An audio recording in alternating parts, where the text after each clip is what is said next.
The signs are clear. The alarm has been sounded. The time for action is now.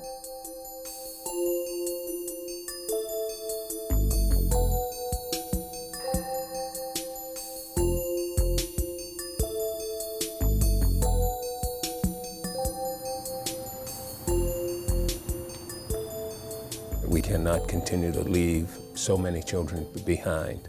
This quality education for every child is truly the civil rights issue of today. Every child needs access to that, and we're just not getting there fast enough. Our 12th graders in science and mathematics worldwide are near the bottom. The number of new scientific publications coming out a year is going down proportionate to the growth rate in other countries. The number of new patents is being passed by other countries, and so we're falling behind in science and engineering. It is critical, given the acceleration of science, that we start inverting that trend. And a company like ours can only prosper by having some of the best scientists all over the world, and obviously it's a lot easier to have them locally. Statewide, we have over 250,000 jobs in the biotechnology industry. California is an incredibly important part of the global biotechnology industry. So these jobs are not only important to us in the state, they're important to us globally. In terms of economic impact, these jobs generate over $60 billion in economic impact for the state. These are high-paying jobs. They're the kind of jobs that every economic development organization on the planet, I think, would like to attract.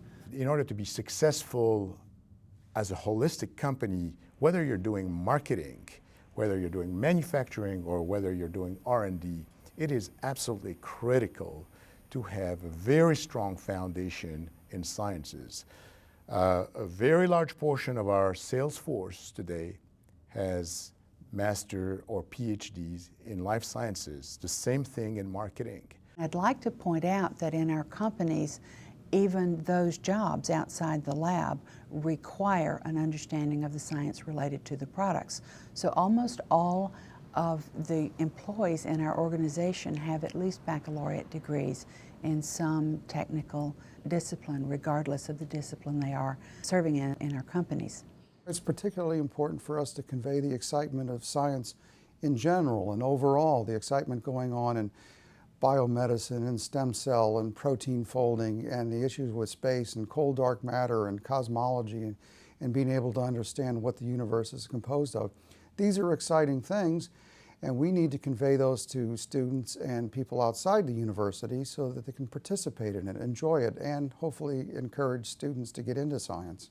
We're constantly looking for math and science teachers. Right now, there are classrooms in San Diego County that have had long-term subs teaching those courses, and that doesn't speak well for the future because in the pipeline is just not there to fulfill that need.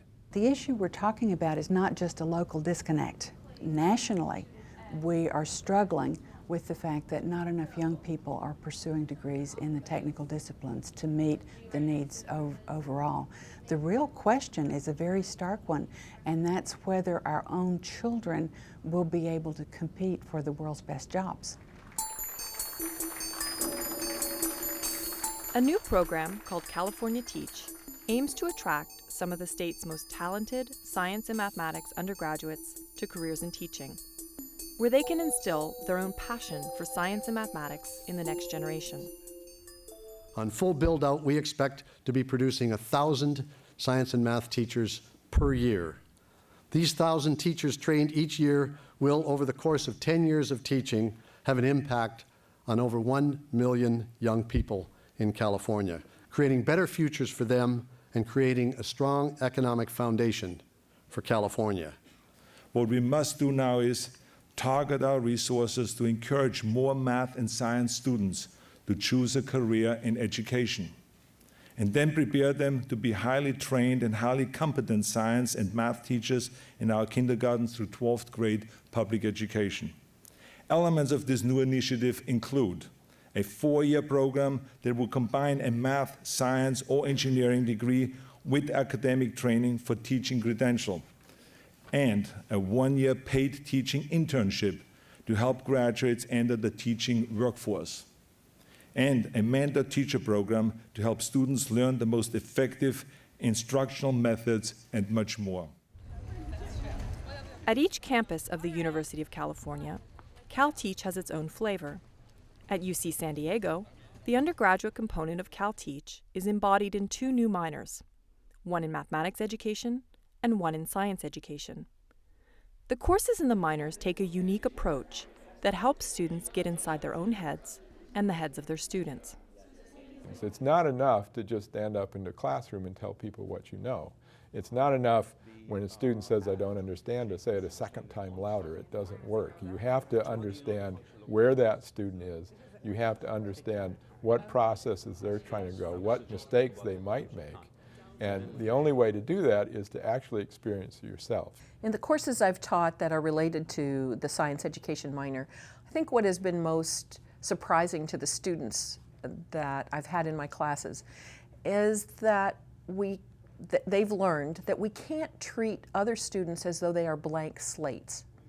You can't assume that you are getting someone coming to you in a classroom at any level that has no prior knowledge about the area that's going to be discussed, and that you have to deal with students from where they are, meaning you have to know what their prior experiences have been.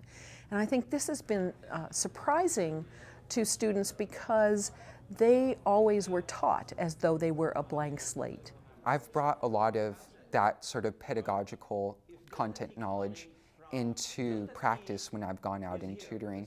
I've been able to notice certain things in individuals while tutoring them, and I've been able to approach it in such a way where I can be like, okay, I understand their misconception. How can we bridge this misconception into something where we can actually understand the actual concept, so that the students have the conceptual basis and the conceptual knowledge in order to approach the situation, and so that they can learn from their mistake or alternative conception, however you may choose to call it. One good example in science of a misconception that many people have, including my students, has to do with what causes the seasons. And if you ask students to please explain why it is warmer in the summer in the Northern Hemisphere and colder in the winter, the most frequent answer, essentially the only answer you get, is that we are closer to the sun in the summer and that makes it warmer, and farther away from the sun in winter, which makes it cooler. In fact, that's not true. To a small degree, the opposite is true. What people have forgotten about, although they knew and had not brought to bear on this particular question, is that the Earth has a tilt to it, and therefore the rays of the sun more directly and longer hit one hemisphere more in the summer than in the winter. Our general philosophy is that the pedagogy should come out of the content. It should not come out of something that's added on top of courses that you already take. So it's not that you do a mathematics major and then we tell you a little pedagogy on top. The idea was that we wanted to have students learn mathematics in the context of trying to think about how they would teach the subject. And this is really, I think, unique about our program. Well, especially in the Introduction to Teaching Math course that I took during the winter this year, with really humbling experience to analyze like basic middle school, high school, and some elementary school problems and see how difficult they can be if you're asked to thoroughly explain your thought process throughout the whole way. And like collaborating with other students was really interesting to see how we all thought about different approaches and put them together to find a solution that none of us on our own really could think of on our own or didn't realize until we worked together. And compared to like a lot of my other courses in upper division math, we don't have that kind of engagement with like other students where we work together on the problems. And I think with really beneficial to see like other people's viewpoints and how to solve problems. I often find myself thinking back to Math 87 in that we analyze student mistakes, and I think that I'm pretty good as a first-year teacher especially. I'm pretty good at looking at what a student is doing, and if it's wrong, I can figure out, oh, they made a mistake here, or they might have been thinking this. So Math 87 helped a lot in listening to the student and observing what they were doing to find out what their thinking is, thinking about their thinking. When observing like the classrooms and seeing like students have difficulty solve problems and ask for help, after the seminars, I'm much less inclined to give them hints directly. I actually want to understand why they're doing such operations and why are they thinking what they are thinking. And that's helped me analyze how I could correct some of their misconceptions and help them further along their learning by correcting something that they may have misunderstood before in the past. Seeing novel solutions, I have a better appreciation for it because now I understand that there's not just one definite way. In our Introduction to Teaching Math class, we saw 5 different ways to solve one problem. These kind of questions for a long time I was unable to answer them when students ask me, because the only thing I can do is repeat what they said louder, okay? Because I can understand what they're saying, but really what you're saying is deep, okay? It took me a long time, and this has to do with the teaching aspect, that it takes a long time to realize what students really are thinking. If you approach students thinking seriously, that what they are asking is very meaningful, then you invest into thinking why they're thinking so. I was in a class, or 2 classes with Ms. Vernock. I was glad to see that she was incorporating a lot of things that we were learning in the math seminar about the difficulties we have with learning math, and with like apparent through like the way she was presenting like the material, she would go through multiple ways to solve problems, and the students were able to pick which way they were more comfortable with, rather than being told this way, follow it. Error analysis plays into at least my interactions with them in the classroom. And when I'm planning, I think, okay, well, how will certain students think of this? I need to present this topic in a couple different ways. A couple different ways for students to tackle this topic, because I know I'm familiar with the way that some of my students think and how they might approach a problem or errors that they might make. What I've learned from the program is, and what I bring from the program into my work while solving problems and while having all sorts of different issues, is I bring the conceptual-based approach, which it vastly differs than the plug-and-chug method. The plug-and-chug method, you don't really understand the material, you're just plugging and chugging. Whereas the conceptual-based method, you have the strong content knowledge that's necessary in order to solve the problems. And you can relate more and apply more to a vast number of issues and other applications. The goal is not teaching, the goal is learning. And we want our students to understand that the center of this minor and of classroom activities, whether formal or informal, interactions with students, is their learning, not the teaching.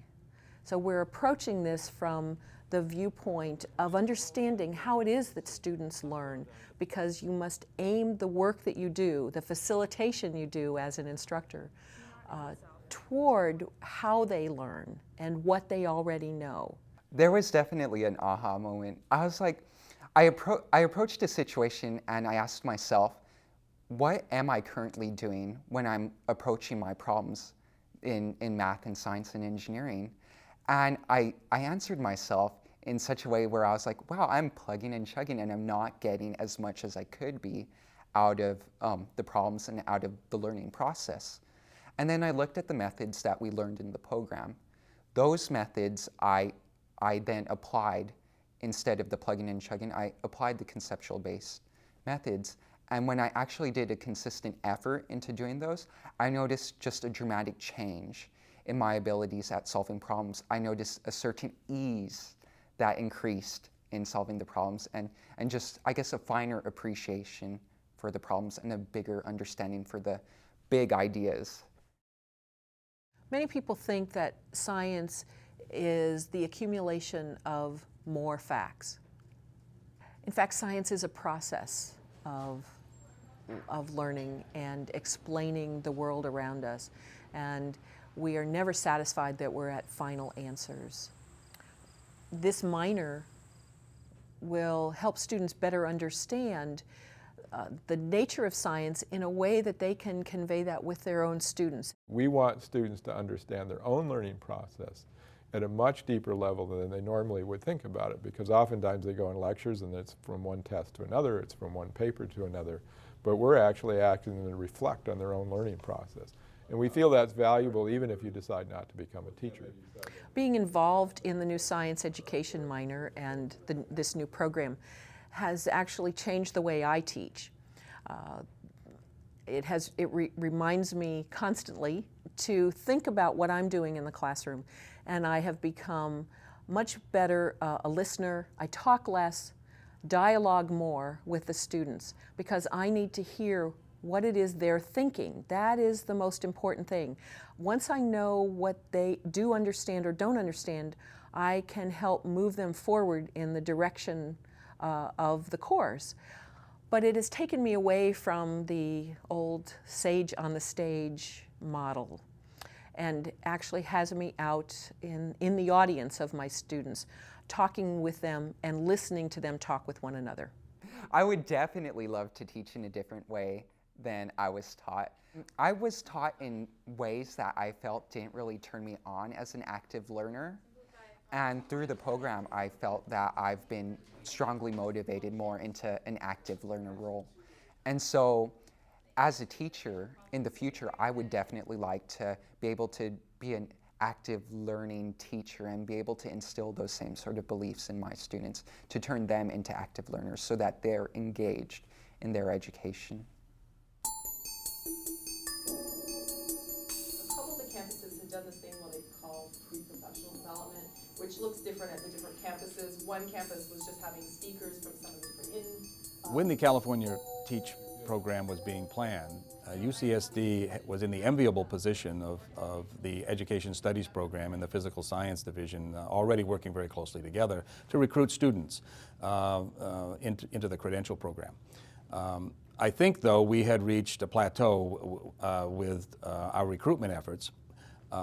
We did increase the number by improving our recruitment opportunities.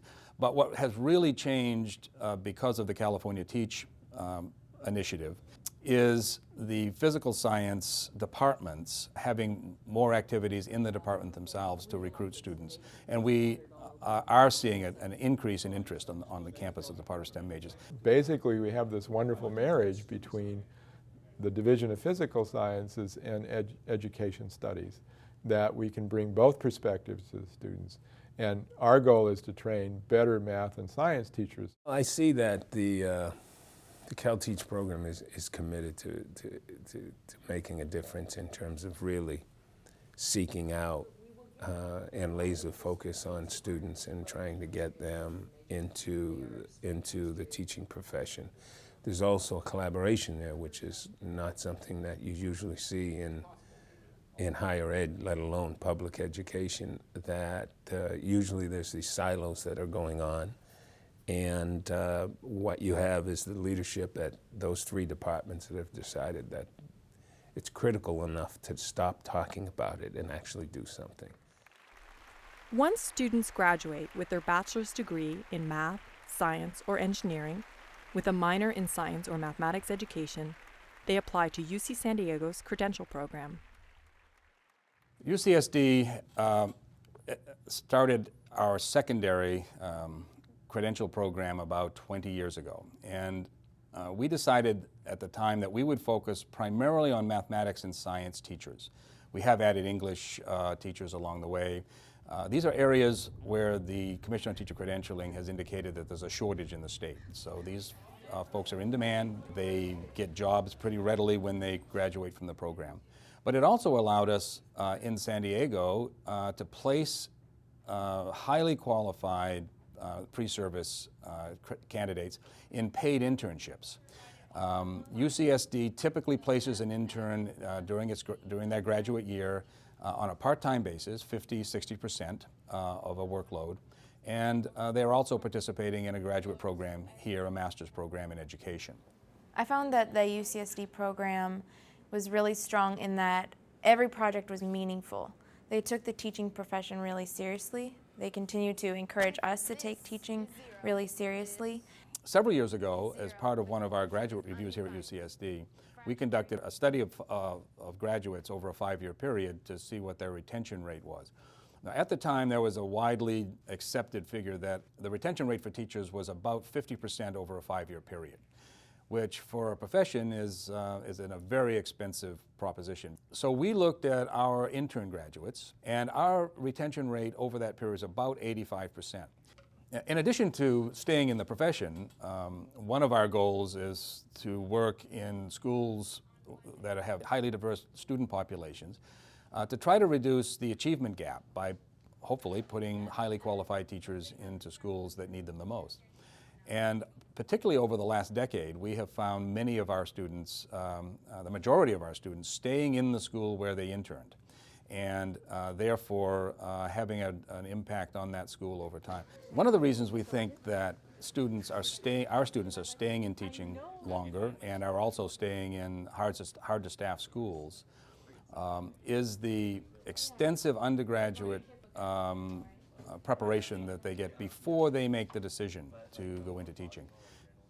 I think that students are probably spending a couple hundred hours in classrooms as undergraduates and taking additional foundation coursework that help to prepare them for entering a credential program, but also help them to understand what they're getting into. The effort at UCSD, the TEACH program that basically actively recruits those students that typically would not consider education, and to get in to show students the advantages of choosing education, and support for internships and allowing folks to get a taste of what it's like to be a teacher. As a matter of fact, I didn't want to be a teacher. When I started out, I wanted to be a pediatrician.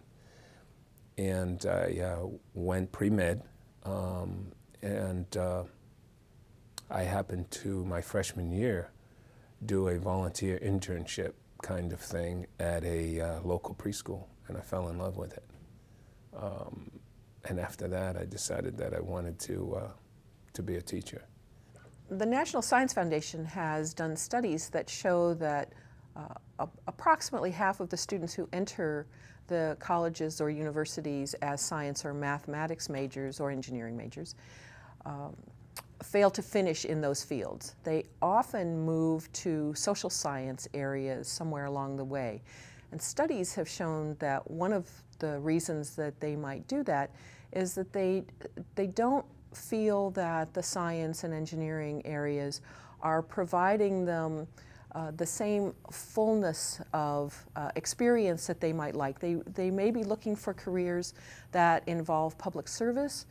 One of our hopes is that students who are in these minors, science education or math education, will realize early in their career, as early as freshmen when they get involved in these minors, that we can provide them with career opportunities that will capitalize on their abilities in science and mathematics, as well as letting them pursue their interests in public service. I think if we're going to continue to recruit STEM majors into teaching, we have to treat them like we do in any other profession and provide some kinds of financial support for them, maybe as undergraduates, but certainly during that credential year when they're all working very hard. At least in our case, they make some money, but they're still paying fees here at the university. One of the specificity of Calteach, which is particularly exciting, is, and it's going on here at UCSD, is taking some of the best math and science students and attracting them towards science careers and teaching careers so that they can become apostles, missionaries, and cheerleaders for science for a much larger number of people. That is critical. There are so many students at UCSD that are true science and math whizzes. Their first love is science and math. And I guess we're really intrigued with the possibility that if you take someone whose first love is science and math and interest them in teaching, you may actually end up with one of those rare and special kind of teachers that can truly transmit their love and passion for the subject to the students that they teach. That's the most rewarding part. When they ask on-topic questions, they're really curious about the mathematics, and then I can launch into a discourse with them and investigate the mathematics with them. Because I'm here to communicate mathematics with them. So when they're there too, that's the best part. And when I see the light bulb go on that they're getting it or they want to get it, that's the best part for me. They want to learn. Those are really joyous moments of me when I see the students really understanding the content rather than memorizing or plug and chugging. I would strongly recommend this program if you're going into teaching, and even if you're not going into teaching, because it really opens up your mind to all sorts of these ideas and concepts. If you think about some of the biggest issues in society today, energy, the environment, what are we going to do? Should we have a hydrogen-based economy? Should we not have a hydrogen-based economy? Should we bring back nuclear energy? Should we not have nuclear energy? How are we going to deal with water resources in a desert climate like San Diego? These are all issues that really relate to fundamental science, and it's very hard to see how one could make a good decision or choose a political leader to make a decision without having a solid basis in that you can understand what the issues are. It doesn't mean that you have to work the solution yourself, but it guides you in terms of making a decision in terms of the solution maker. As important as I think it is for meeting biotech's need for workforce, I think that science and math skills are as important in terms of life skills as reading and language. There's so many other places in society where you have to, quote, be a teacher. I mean, if you're going to be a manager in a company, you have to bring people along and you have to teach people various kinds of concepts. If you're going to go into government, you still have to be an effective communicator. So I think this is a great preparation for all students in terms of going on and thinking about how they can communicate their ideas to other people. And the best way to do that is when you actually are worried about how that affects the people who you're talking to. And teachers, of course, have to do that on a day-to-day basis. And I think when students start to think that way, it not only enhances their own education, but enhances their ability to be more effective. Education is a wonderful field, and it's only going to get even more important as we move out of the industrial world and into our high-tech and specialized world.